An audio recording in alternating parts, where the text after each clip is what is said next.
Hello everyone, welcome back to my channel. So today we'll be discussing about the next topic after completing exercise 1.1, that is different varieties of sets. Okay, so now in this particular video I'll be explaining what an empty set is with certain examples so that you can understand what an empty set is. So empty set. So now from the heading what I've written, which is called as an empty set, we all know what is it. Empty set is nothing but a set which does not contain any element inside it, or it is also called as a null set. So null set is another name. So we have certain synonyms for empty set. So it is either called as an empty set or a null set or a void set. Okay, so these are the three varieties of names which describes an empty set. But basically knowing uh, the word empty or null or void, we come to a conclusion that there will not be any element inside a set. So for example, if I represent set A and there are no elements inside the set, it will be represented within two curly brackets wherein I do not have any element inside this particular curly bracket. Okay, this is one way of representing an empty set.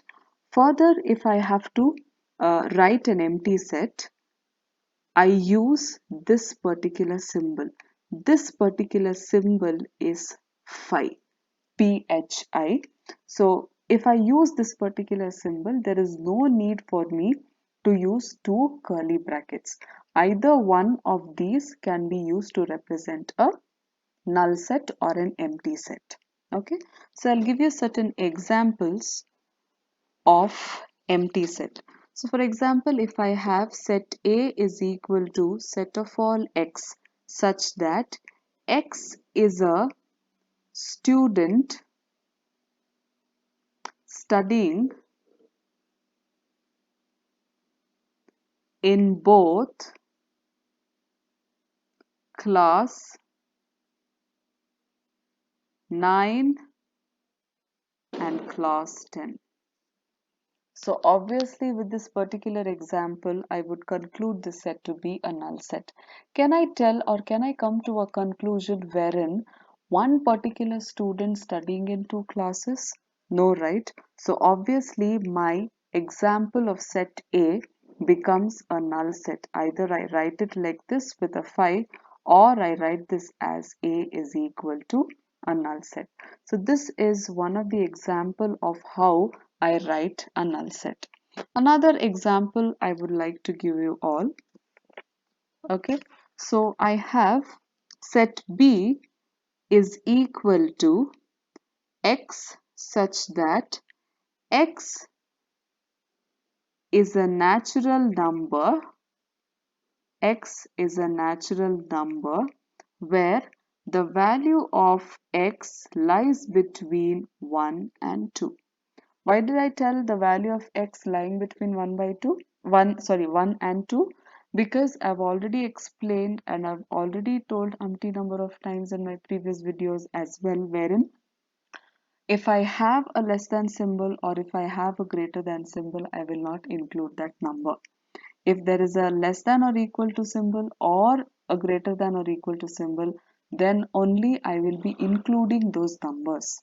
Okay, so since I have only a lesser than symbol, I am talking about numbers between 1 and 2. But obviously, if I talk about natural numbers, I know natural numbers are nothing but countable numbers. Can I have or do I have any countable number between 1 and 2? Obviously, no, right? I will have decimal numbers in between 1 and 2. But decimal numbers is not a countable number.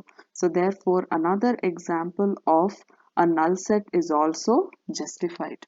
So either I write B is equal to null set or I write this as B is equal to two curly brackets without any element inside a set. I'll give you one more example to make uh, concept of null set much more clearer to you. So I have set C. Let me call this as set C is equal to X such that X is an even prime number. X is an even prime number greater than 2.